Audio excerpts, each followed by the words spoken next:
AASQ podcast on all the socials, I believe. That's So it. thank you. We're going to play a sketch now from Release the Clowns Comedy podcast, and when we come back, we will come back with James and the You Really Shouldn't Have podcast that will be up next. So thank you very much again, and we'll see you all in a few minutes. Hi, I'm Nick from Release the Clowns Sketch Comedy Podcast. We're proud to be working with SuperPod 3, the online charity podcast festival, raising money for comic relief. You know, every single penny you donate goes to comic relief, and your donations help tackle important issues including homelessness, hunger, domestic abuse and mental health stigma, all of which have been really badly impacted by the COVID-19 pandemic. To donate, head to www.superpod.co.uk and click Donate in the top right corner to get to the Just Giving page.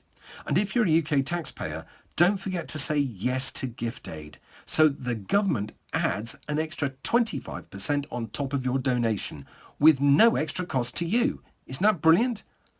To keep in touch, use hashtag SuperPod3 or comment on the live stream. Now, we can't be sure, but we don't think that so far Comic Relief has supported any charities working with the victims of mystical enchantment. This sketch from Release the Clowns Sketch Comedy Podcast episode 73 could just change all that. Here is What Polly Wants.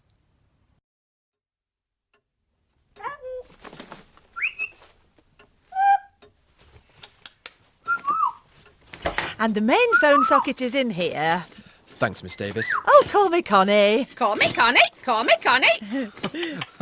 You've got a parrot. Beautiful. What's its name? Polly. Polly Parrot. How clever. Hello, little Polly. How are you doing? Fair to middling. Fair to middling. She's a card. Anyway, don't you worry, Connie. I'll soon have your phone and broadband up and running again. Oh, that would be great. Tea? Oh, lovely, thanks. Milk and 2 for me, please. Milk and 2. Milk and 2. That's amazing. Back in a bit. Help. She's turned me into a parrot. What? She's a witch and she turned me into a parrot. But what? I mean, you're a... Princess. I'm Princess Maria Eleanor von Wittenberg of Saxony. She kidnapped me when I was 17 and turned me into a parrot. What? She's coming back. Keep strum. Keep strum. Would you like a biscuit? I've got hobnobs. Yeah, thanks. Your bird's very talkative. Oh, is she being cheeky? Are you being cheeky? Cheeky Polly. Cheeky Polly. Don't pay any attention. She's always talking nonsense. Back in a bit. Whatever you do, don't drink the tea or eat the biscuits. Why not? Because she laces them with a magic potion that turns you into a bird. But that's unbelievable. That's crazy. As crazy as holding a conversation with a highly articulate bird. This isn't a conversation. You're just mimicking stuff you've overheard. Don't be a fool, Darren. You've got to do what I ask. Damn, here she comes again. Ahem. Polly, want a cracker? Here you go, Darren. Oh, are you all right? You look a bit pale. No, I'm fine. Okay. I've got to hang up the washing. Do you want to try the tea before I go to make sure I got it right? Actung! Actung! Oh, simmer down, Polly. We watched Where Eagles Dare on the telly last night and it's given her ideas. Now, that tea? I'm sure it's fine. Okie dokie. See you in a mo. Good work, Darren. You've just saved your life. Now, let me out of this cage. I don't know. Maybe I'm hallucinating. Maybe I had a bad prawn in that boona last night. Don't overthink it, Darren. Birds can't hold conversations. You are currently having a conversation with a bird. Therefore, reality isn't what you thought it was. I suppose. And therefore, when I say you've got to let me out of this cage and kiss me on the beak in order to break the spell, then that must be true. Just do it, Darren. When I'm a woman, I'm very attractive and I will be very grateful. No need for that. I'll do it anyway. I must be mad. Now, break the spell and kiss me, Darren. Kiss me with all the passion you have in your heart. Okay. Lick it, lick my beak. Lick my beak. Lick it. I was just wondering if you want a bit of Battenberg? What on earth are you doing? Well, I, Naughty boy, naughty boy. Oh, that's disgusting. Get out! The parrot made me do it. Out! All right. Oh, people like you make me sick. Pervert, pervert. No, it's the parrot that's a pervert. She said she's a princess and that you turned her into a parrot because you're a witch and had to snog her to break the spell. You're insane. Stranger danger, stranger danger. Oh, bloody bird. Go on. Out! Polly got tongue, Polly got tongue. Sucker, sucker.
Apologies, guys. We seem to have some technical issues with James's sound. We are just trying to fix it, and we'll be back with you shortly.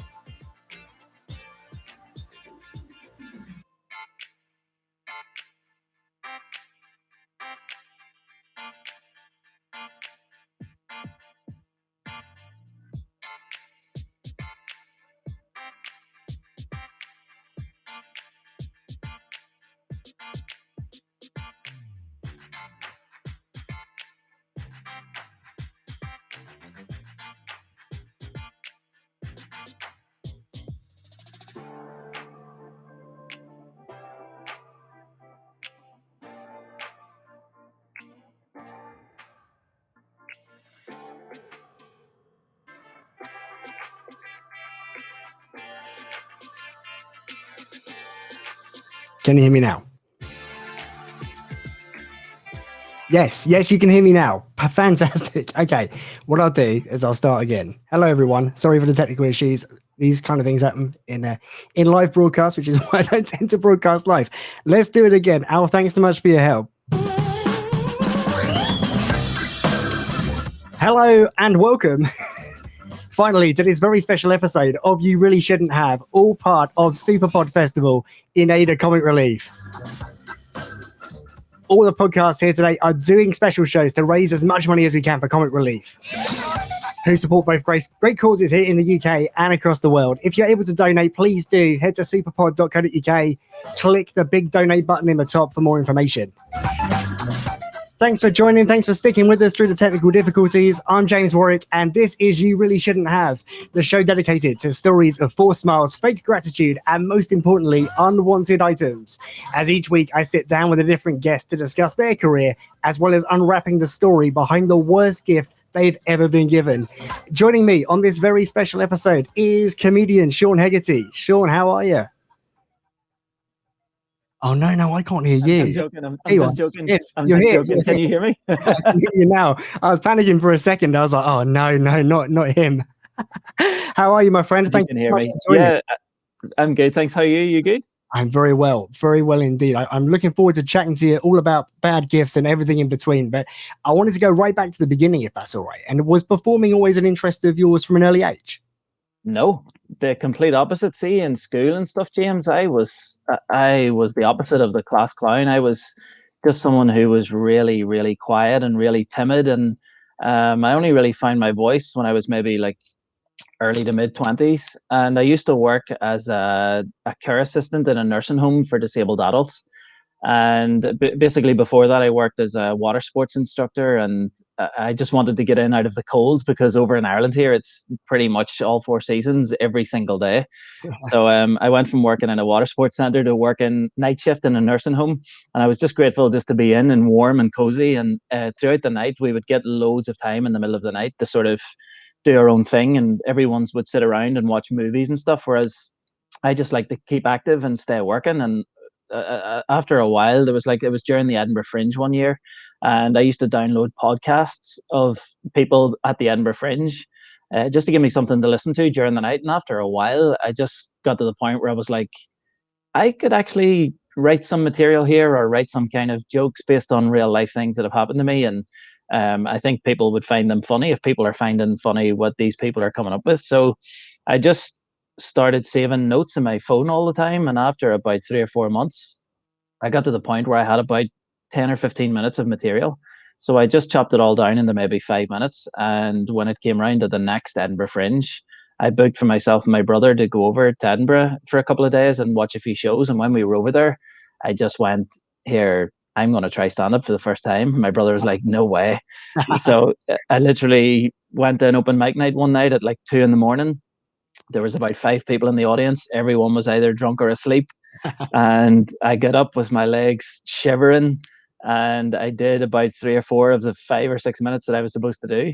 And it just went on from there, really. It's incredible. So Edinburgh was your first gig. I mean, that's quite something. Yeah, it's very special. And Edinburgh holds a kind of special place in my heart, but not just because of that, but that's also where I met my now wife.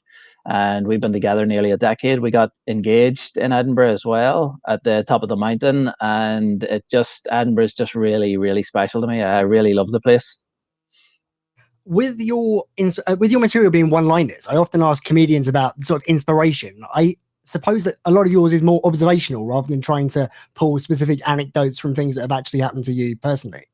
It's a bit of everything. When I first started doing stand-up, I did stories and I told jokes about my kids and stuff, because I had a few sort of funny stories. Like one time, I actually used to do a bit of material where I says that my son is the only person who has ever been baptized twice. Once in a church, and another time when I was going to the bathroom one time, and he tried to peek around my legs to see what I was doing when he was maybe like 1.5 years old. And he tried to peek around the side of my legs, and I moved over to the side to block him from seeing what I had on offer. And then he went around the other side, and I blocked him at this side too.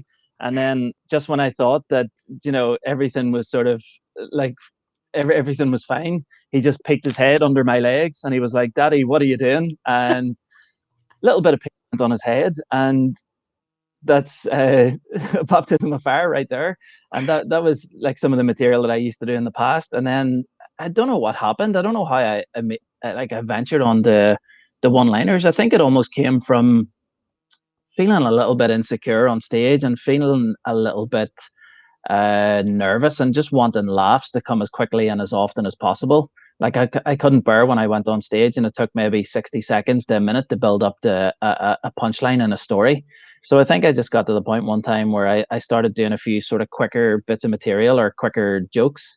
And once the audience started laughing a bit quicker, I could calm down and just sort of be myself a bit more. So it just kind of went on from there and just materialized into what it is today, which is just straight up one-liners. You mentioned about building up to the punchline there, and I know that you did attempt the world record previously for most one-liners told in an hour. So I wonder what the preparation was like for that record attempt.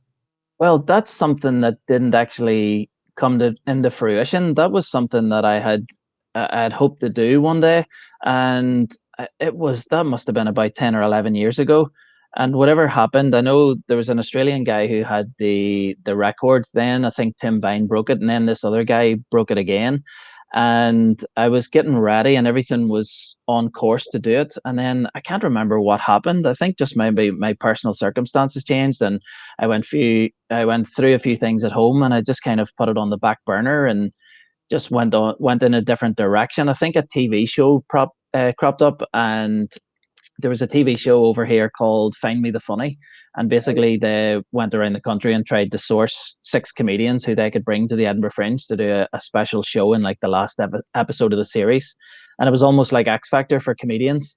And I think it just got to the point where that came up. And then after I did that, a few other kind of gigs and stuff came up. And then before I knew it, like 2 or 3 years had passed. And it was just like, well, maybe that's something I can attempt in the future. But as of now, it was like I was doing kind of slower jokes. And the jokes that I were writing were almost like a Frankie Boyle kind of, almost like a Stephen Wright, kind of just really slow-winded, and some were quite dark as well. And then it was like, it's going to be hard to do these kind of jokes if the jokes that you need to break records are fast, quick-paced, silly puns. Mine were almost like kind of thinker kind of jokes. So I think it was just a mixture of things, but I think the material was played a big factor as well. Yeah. You touched on Show Me the Funny there. I wondered if you were restricted at all in the material you could do on TV in those kinds of shows. Well, what we had was this. Now, this wasn't. There was Show Me the Funny that was on ITV, but before that, there was a series on BBC One Northern Ireland called Find Me the Funny, and it was a comedy guru from America who it was brought over here by the BBC, and his job was to search for the 6 comedians that he would bring over to the Edinburgh Fringe who would represent Northern Ireland. And when he was brought over, he didn't know anything about one-liners. It wasn't his, like, he was a comedian as well, but he didn't do one-liners himself. So he kind of tried to knock me in a different path. And from I met him, then I tried to do stories again. And about 3 or 4 months after the show, I was like, this just isn't for me. This isn't enjoyable doing story material. So then I went back on to one-liners then, and it just all progressed from there. I want to touch on the Edinburgh Fringe because we mentioned Edinburgh a couple of times in the conversation already. And I know you've performed at the festival a number of times doing your own show. So I wonder what that process is like of doing the same show night after night after night. Are you ever tempted to sort of change things up just for your own benefit, just for your own entertainment? Yeah, I tend to do that anyway. I think I've always been one of those comedians that just gets really bored really easily of doing the same material night after night. So I basically got to the point where it was like, I just can't bear to write a joke one day and not tell it on stage for 6 months to a year because you're crafting this live show. So basically I would go over to the Fringe with a rough 40 minutes to 45 minutes, and then I would write jokes based on being at the Fringe. I would do a few kind of observational bits while I'm there. I would talk to the audience a bit, and I would just kind of craft the hour around jokes that I've written at the time and jokes that I'd crafted before I went over. But one year when I couldn't drive when I first started doing stand-up, so what I did was, in my hometown of Lurgan, there must be maybe 20 to 30 bars, pubs. So what I thought I would do was, rather than me tour in Ireland or trying to do some kind of warm-up gig in preparation for the Fringe, I thought what I would do was gig 12 different times over 12 nights in a row in different pubs in my hometown of Lurgan. And it went as disastrously as you would expect. Some nights didn't go ahead. some nights there were 4 people. One afternoon, we did a Sunday afternoon, and there was like a karaoke for old age pensioners. And basically, after one of the songs, this woman was singing like Elvis Presley. She sat down, and the DJ just went, "Okay, ladies and gentlemen, now we're going to have some comedy." And I had to go up and try and tell jokes in front of all these people who just wanted to get drunk and do karaoke. So that lasted about 4 minutes, and then a woman threatened me with a glass bottle, and they went back to playing music. so, uh, so yeah, I've had some fun times in the build up to the Fringe, but all in all, I absolutely love it. The Fringe, if you've ever been yourself, James, it's Disneyland for comedians. It really is. It's unreal. I haven't been, but it's on my list. It's on my bucket list of things to do. Definitely need to go up there and check that out for sure. Definitely, yeah. In 2017, Sean, you held the accolade of Ireland's funniest joke. So I wondered, how does that process work in terms of, do you nominate your own joke, or does someone nominate it for you? And of course, do tell us the joke. I did have to check it to make sure it was clean, and I know it's clean, so it's all good. It is clean. Okay, so 2017, yeah, basically around the end of the year, I think it was like November, December, there was a casting call almost put out for comedians who were gigging, who were touring, whatever, to submit maybe 10 of their jokes, and these would be put in front of a panel of other comedians who didn't know who had written the joke, and the joke was just taken face value, black and white on paper, and my joke was shortlisted. Then it went to a public vote where people got to know the person who had written the joke, and I just got my audience to vote. And saying that, I had built up quite an audience on Facebook and on social media in general from doing a comedy character and from posting up videos just constantly. I made it almost like a full-time job for 2 or 3 years. And I'd built my page up to maybe 30 to 40,000 followers on Facebook. And I just put a post out asking them if they could vote for it. And I think I won by a landslide, not necessarily because it's the funniest joke, but because I probably had the most followers, and they helped me out with this one. And it's one of the only things I've ever won in my life, and I'm so proud of it. And it's on the mantle, and I absolutely love that I just have this award. And I'll tell you the joke now as well, if I can remember it. The joke is, do you think if one, let me see. Do you think if one pizza company were to close down, all the rest would have to follow? That's right. It was Domino's Pizza, wasn't it? Yeah. I think I've told it wrong. You probably should have researched this before I started, but that's obviously not Ireland's funniest joke. Do you think if one Domino's pizza place was to close down, all the rest would have to follow? There you go. It's all about the delivery. That's the one. Yeah. And it's nice because I had a few jokes that go around that too. Because so after I told that joke, or after it won the award, I would go on stage then after, and I'd be like, it's a busy pizza shops, they make some dough. And then I would say as well, that it's crazy that I actually won Ireland's funniest joke based on that joke, because it's not even my funniest pizza joke. I actually wrote a joke once about the biggest pizza ever made, and if you ask me, I think it's going to be really hard to top that. So there we go. But yeah, it was amazing. I'm absolutely delighted that I've won it. And my wife keeps saying to me, she's like, maybe it's time to put that in the cupboard now, or wrap it in bubble wrap and put it in the attic. And I'm like, no, that is staying with me until the day I die. Fantastic. You did touch on Rodney quickly. I know you're a comedy character on YouTube. Where does the inspiration for Rodney come from? Literally one day, there's a lot of brilliant comedians over here. Like, there really are. I think as soon as one hits mainland UK or gets on Live at the Apollo or Mock the Week, I really do think it'll open doors for so many comedians over here, because the level of stand-up and comedy that we have over here is just second to none. I think loads of lads are just on the cusp of doing really great things. But I knew in order for me to keep up to speed with a lot of the guys that are working regularly on the circuit over here in England, I needed some kind of comedy character or something that regularly put me in the shop window in the UK. So basically, I just sat down one day and I had a whole bunch of my clothes. I had old clothes that I was going to pass on to a charity shop, I had bits of costumes, I had wigs, and I just sat for maybe 2 or 3 hours just trying different stuff on and trying different voices and looking in the mirror and seeing what worked and what didn't. And I started on this character called Rodney, and basically he's just like an old-fashioned, almost like a Mr. Bean, but one who gets the wrong end of the stick in every conversation. So, which played up to my puns and jokes that, I was able to do wordplay jokes based around that. So I basically just started making a video. People were telling me, "Oh, this bit's good, this bit's funny, I like this bit." So I got to the point where I was taking on board all of the constructive criticism, and I was sort of molding this character around what people enjoyed and what people find funny in different videos that I made. And then all of a sudden, I just started going through the older videos, and I was tagging all the people who had either been tagged or had tagged their friends, as if like, here's another video, hope you like this one. And I got to the point where I had a list of maybe 200 or 300 names that I was tagging under every video, that I was like, do you know what I need to do? I need to make a Facebook page and just invite all those people to like the page. Yeah. And then the work's done for me.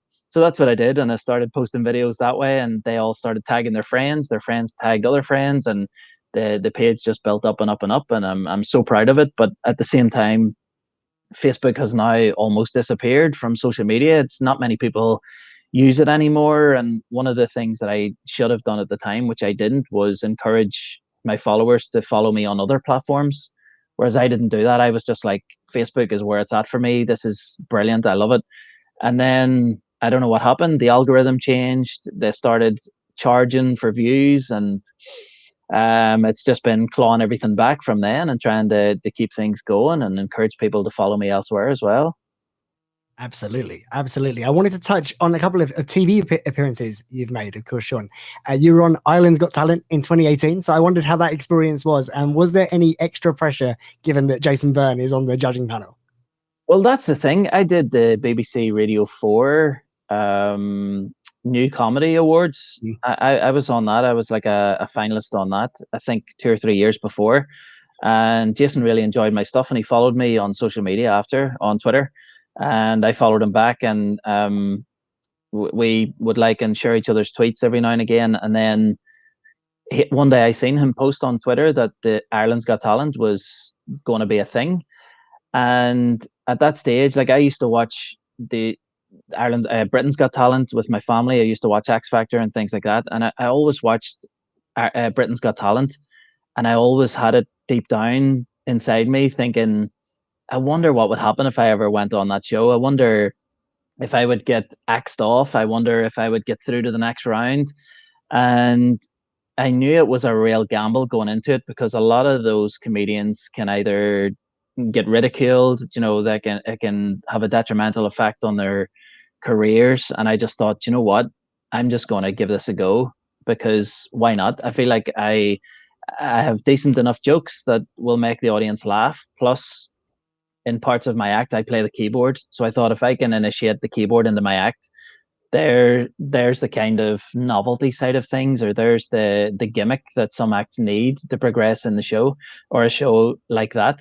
Because I think just standing there and telling jokes, you need to have a certain quality, or you need to, it's like on the last Britain's Got Talent, I know there was a guy who was doing a lot of Black Lives Matters material, and so powerful. And I was like, I don't really have something like that I can give this audience. So I was like, so I'm just going to play the silly keyboard. And I made up a jingle, and I went on the show, and I got 4 yeses and through to the next round. And I was like, whatever happens from here, I have this video now of which is available on YouTube, of my audition. And it's just, I love it. My family got to be on TV. I got, there's clips of like I'm hugging my kids, and they're wishing me good luck, and they got to be in the audience to watch. And it was just a really special moment for me. It really opened some doors over here, and I was so proud to just be one of the first people as well to be on Ireland's Got Talent, the first series, first episode.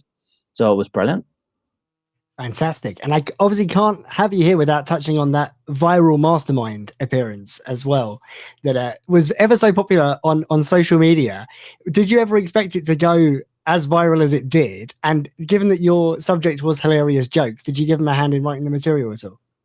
Well, that was a thing that I had done actually in the BBC New Comedy Awards. I did that same set. This was something that I devised myself, because watching, I think when you do one-liners, you only really have maybe 8 to 12 minutes where the audience then either start to get bored or they start to kind of think how you're thinking, and they kind of try and figure out the material for themselves. So I think you almost need these kind of gimmicks or things that you can go to, whether it's slideshows or bits of music, in order to just keep them entertained before you can go back to telling straight up one-liners. So this was a thing that I'd come up with maybe 6, 7, 8 years ago. And I basically did John Humphrey's voice myself, and I controlled it all on my phone. So I had the sound bites all recorded on my phone. So all I had to do was press next after I asked myself each of the questions. So once I got about 2 years ago, then I think it was 2 years ago, I got a job doing the warm up for the Mastermind shows. And I went to the producer after a few days in, and I just went like, listen, I have a Mastermind like segment to my live shows that I do. What are the chances that we ask John Humphreys if he'll be game enough to do this, and we can record it?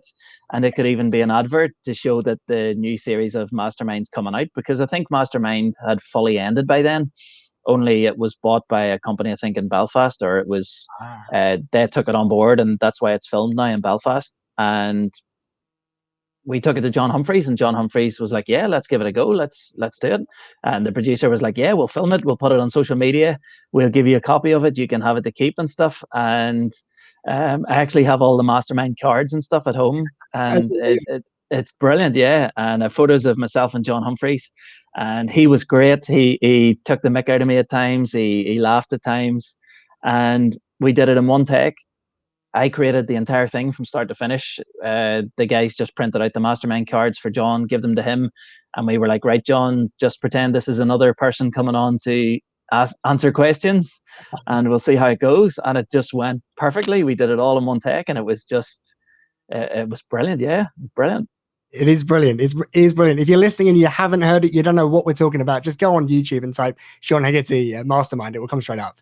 Yeah, I think it got a good few million views on Facebook. I think, I'm not sure how it's doing or how it did on YouTube, but I know on Facebook it flew. It really went viral. Yeah, it was brilliant. Yeah, got loads of great feedback from it too, which was really nice.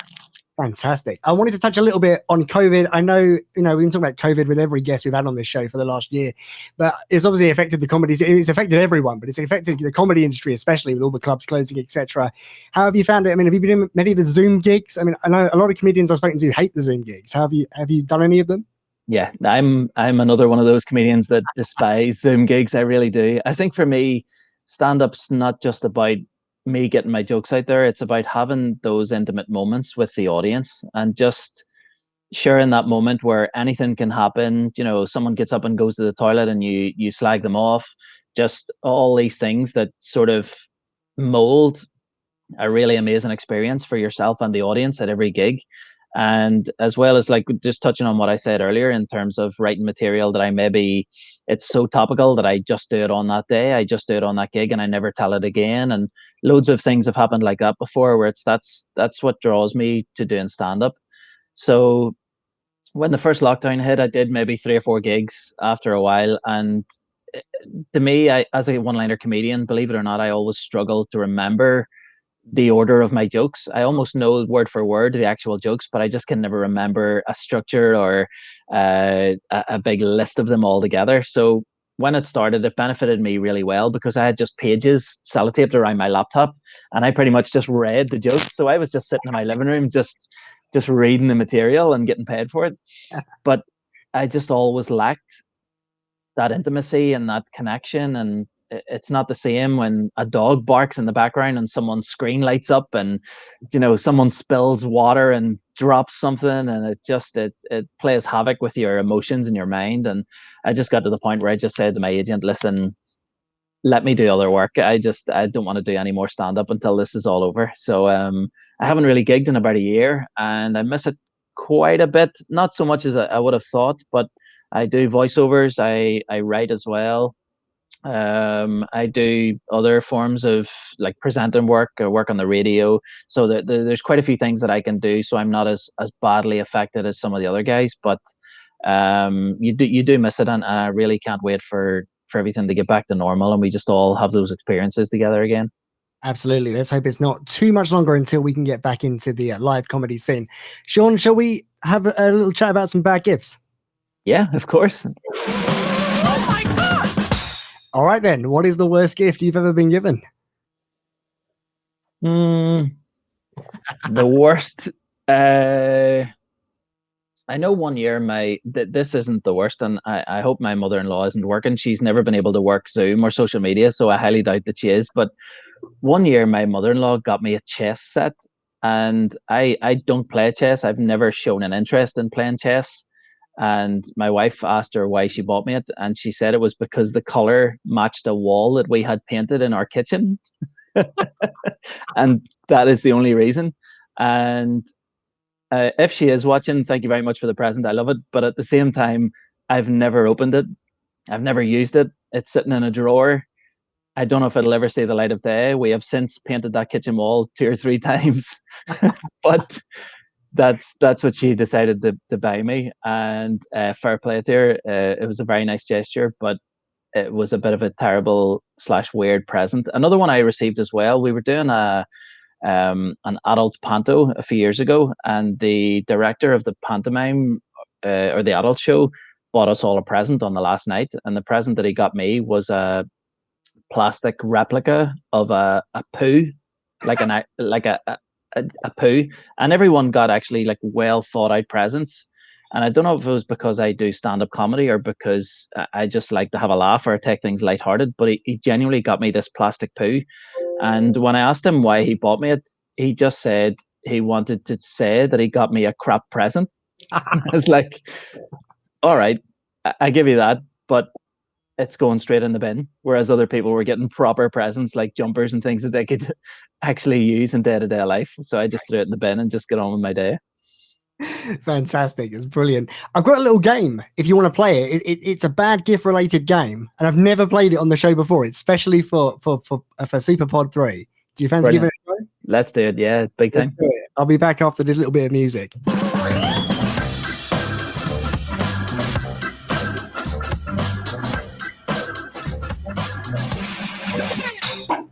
Right. The working title of this game is Wrap It, Cash It, Trash It. Okay. Yeah. Now here's what's going to happen.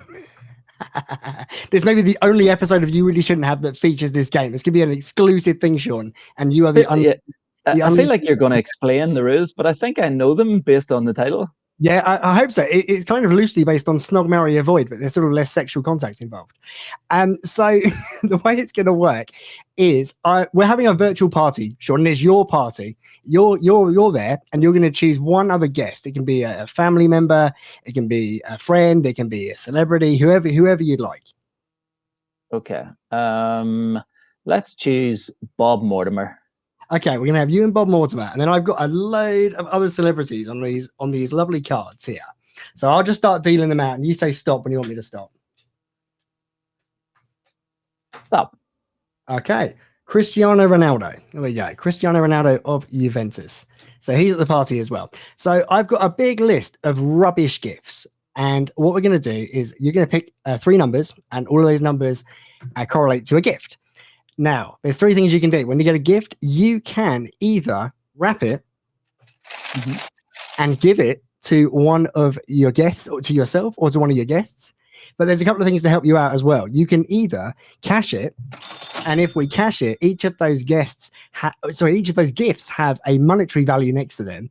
And you, instead of giving them a gift, give them the cash. But you've got to be careful, Sean, because some of these gifts, although they're awful, are really, really cheap. So you can either give the awful gift, or you can give them £1.20. The choice is yours. And finally, if you don't like the gift, for one time only, you can trash it.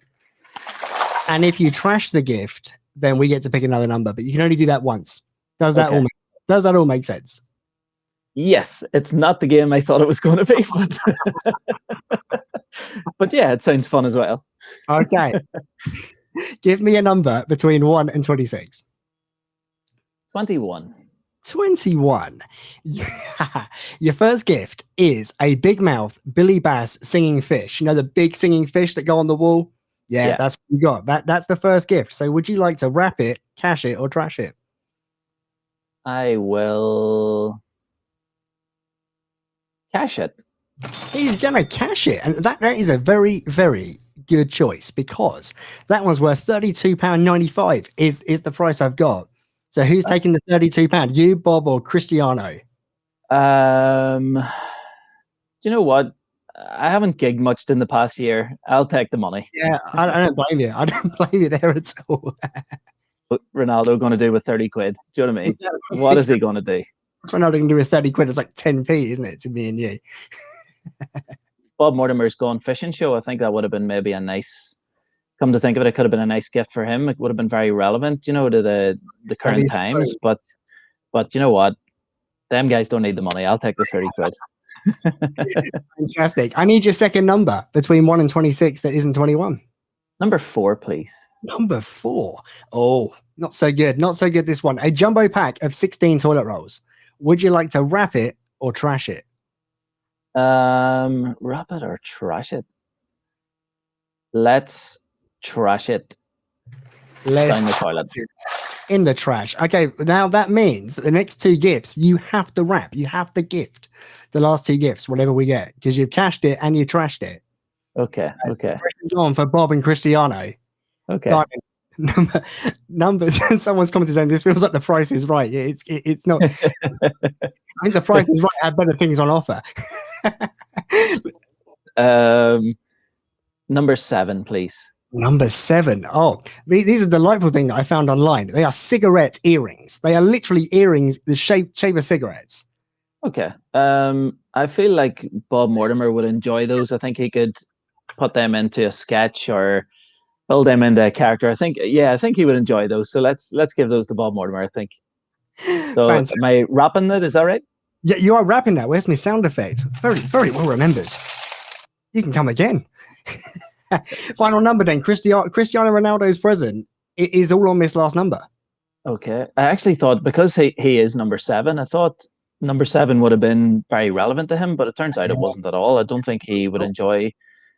I don't think that would sort of be in his sort of style. Let's go for number 13. Unlucky for some. 13. It's not too bad. It's a bonsai tree starter set, and the reason I put that on there is a friend of mine recently got into bonsai trees, and he bought these starter sets, and all he's got around his flat are like just bags of mud because you don't get no tree. It's just got these bags of soil just dotted around the house, and I thought it was such a waste of money. That's unbelievable because I actually bought my wife one of those about 2 hours ago for Mother's Day. Really? Yeah. My wife is 38 weeks pregnant, and we could be having a baby literally any day between now and the next 2 or 3 weeks. And she's talked forever about having a bonsai tree. And I saw it this afternoon in the shop, and I went, you know what? She's always wanted one. We're growing a baby. It's Mother's Day. She can grow a bonsai tree because she isn't busy enough.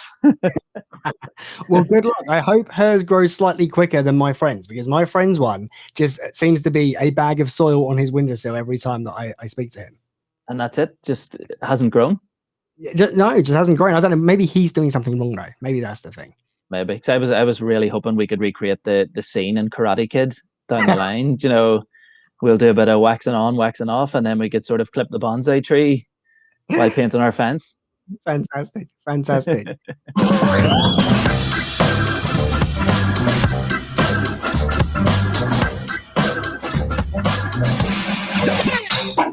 Wrapping up, I have a couple of extra questions for you that are gift related. The first one is, if you could go back to your childhood and get something that you were gifted that you don't have anymore that you'd like to have back in your life, what would it be? Is that something that would be also relevant today? It's just something you would like. I mean, it's a very open question, to be honest, Sean. Okay. That's a really good question. Do you know what? One year, my dad swears that this is legit and this is true, right? But one year, I'm a massive Liverpool supporter. Me too. And yeah, amazing. Wish I could say the team are amazing at the minute, but still in the Champions League, which is good. But one year, my dad my dad's a Scouser. He's born and bred in Ireland, but he was raised in Liverpool, which probably contradicts me saying born and bred, because he was probably bred in Liverpool. But he's Irish, but he has a Scouse accent. And one year, my aunt was coming over to visit us, and she brought over a Liverpool shirt, and it was the first Liverpool shirt I ever owned. It was the year that Nigel Clough signed for Liverpool, and it was the Adidas shirt with the 3 stripes down the bottom. And my dad swears that when I got the shirt, I turned it round and it said number 7, but it actually said Hegarty on the shirt. And this was like early to mid 90s. And my dad asked my aunt if she could ask the person in the Liverpool shop if they could put my name instead of Clough. And they were like, I don't know. I don't think this has ever been done before. So they went and asked management, and the management said, yeah, that's okay. We have the letters. You've paid for the shirt. Let's do it. So they did it. And my dad swears that I'm one of the first people that has ever had a shirt with my own name on the back. So I think I would just do that again. I think that was such an amazing gift. And if that turns out to be the case, then that shirt's gone down in history, and I would love that again. Also an amazing shirt. So I would probably say that. Fantastic. If you could go right back to the beginning of your career and buy yourself a gift to help to get where you are now, what gift would you give yourself?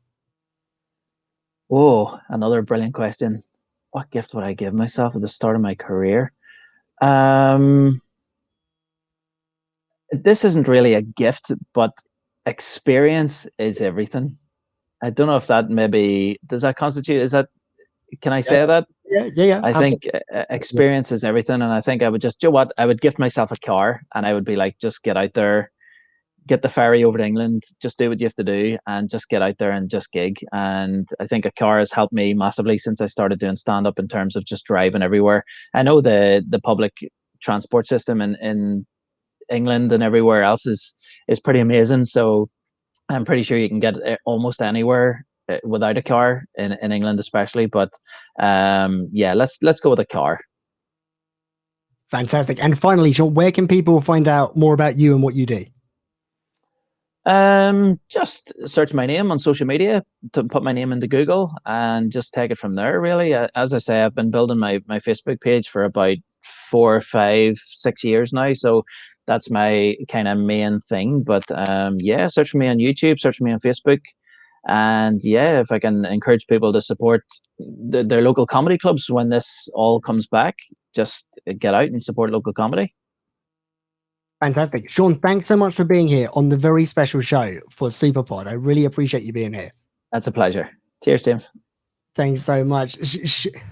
Thanks so much. Sean Hegarty there, everybody, on You Really Shouldn't Have, a special episode for SuperPod 3, all in aid of comic relief. Make sure, if I see on the chat that we have hit over the £100 mark now, which is fantastic. And if you haven't donated and you'd like to donate, please do by heading to superpod.co.uk and hitting the donate button. Remember to gift aid if you can as well.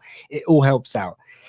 I'm a little bit short on there, but I got some other things to play, so it's absolutely fine, Sean. We're a bit short on the time there. I thought I sort of planned it to run as far, but no, we're gonna have to fill. It's fine. What I've got is a few bad gift stories from some other episodes from earlier in the year, so do enjoy. We'll be right back. When I got a French Bulldog about 5 years ago, suddenly everyone was like, oh my God, he loves French Bulldogs. Let's get him every gift under the sun related to French Bulldogs. I've got French Bulldogs tea towels. I've got French Bulldog kind of figurines. I've got French Bulldog mugs. I've got every French Bulldog related things. And whilst some of those things are nice, quite often they're pretty ugly and they're not necessarily the thing I want. But the worst one of those things, my dad and my stepmom bought me a lovely gift, and I have not admitted that this because they'd probably be mortified. But there are these ornaments that you can get, which are white French Bulldogs with gold wings on them. And it only occurred to me, because I'm part of a French Bulldog group on Facebook, these are the gifts that you're supposed to get people when their French Bulldog dies. Oh. And put it on your shelf to remember your dead French Bulldog. My French Bulldog is running around and is happy as Larry and has not died, but my parents still don't know that they actually bought us a gift which is to signify the death of your beloved pet. So we had it on the shelf, not realizing that any of this was a problem, and it was just like an ornament that we didn't really want, but we shoved up because you kind of do. And someone walked in, they were like, "Oh my God, has Reg died?" And we were like, "No." And they were like, "Why have you got that ornament?" They explained it to us. We were mortified. And at that point, I do have a habit of knocking something off a shelf, because if it breaks, I just get to put it on a bin. So I had a glass of wine. I just knocked it off the shelf. It smashed on the floor. It went in the bin. They've not been here because of the pandemic, so they don't know that ornament is gone. But if they're listening now, they will know that story. But that, I would probably say, just because of the context of the fact that A, it was another French Bulldog gift, which I probably don't really want anymore, and B, it was associated to the death of my dog.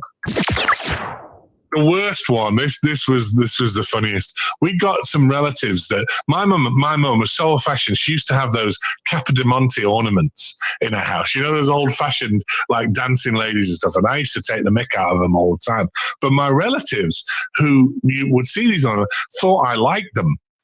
So when I first got married, bought me some of these Capodimonte ornaments, which of course we laughed at. I thought, what are we going to do with these? But they're the kind of people that might just descend on you one Sunday afternoon. So we kept them in a little box next to the settee. And anytime I saw them, quick, get them out. We're putting them on the mantelpiece. So they come, oh, look, oh, yeah, got your ornaments. So, oh, yeah, we love them, yeah. So one time I went out and I came back to find their car in the drive. And I'd not prepped my partner about this. So I came in and looked, and they weren't up on the mantelpiece, and I could see her stood there, sort of sitting there, a bit confused. And I said to my partner, have you told them about the break-in? And she went, oh, no. I said, oh, yeah, we were burgled. I said, they only took what looked expensive. Obviously, you can see they took all the Capodimonte and took a couple of other things. But I must have scared them off, because the wires were all out the back of the telly, but they didn't take the I styled it out somehow, total fudge, but I managed to get around the fact that, but thankfully, we were able to throw them out because, hold on, I'm telling you this, they might be hearing, what am I doing?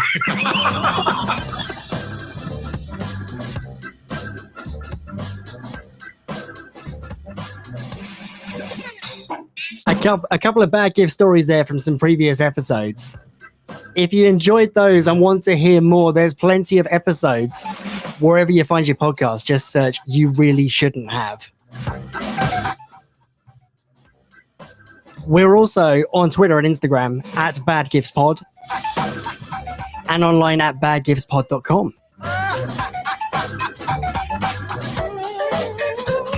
This is SuperPod 3, raising money for comic relief. We're aiming for £1,000 by the end of the day. We're at 100. We've hit 100. That's really, really good. But we can do better than that. Superpod.co.uk. Click the donate button. And remember to add gift aid if you're eligible too. All going to a fantastic cause, helping causes both here in the UK and around the world. Oh my God! Plenty of great shows coming up as well throughout the rest of SuperPod. But that's about all we've got time for here on You Really Shouldn't Have. Al, I think you might be here ready to hand over. Here he is. Here's the man. I'm here. How are you? I'm very well, thank you, James. How are you? I'm good. I'm very well. Thank you so much. This has been great. No, it's been great. Thank you. I really enjoyed that show.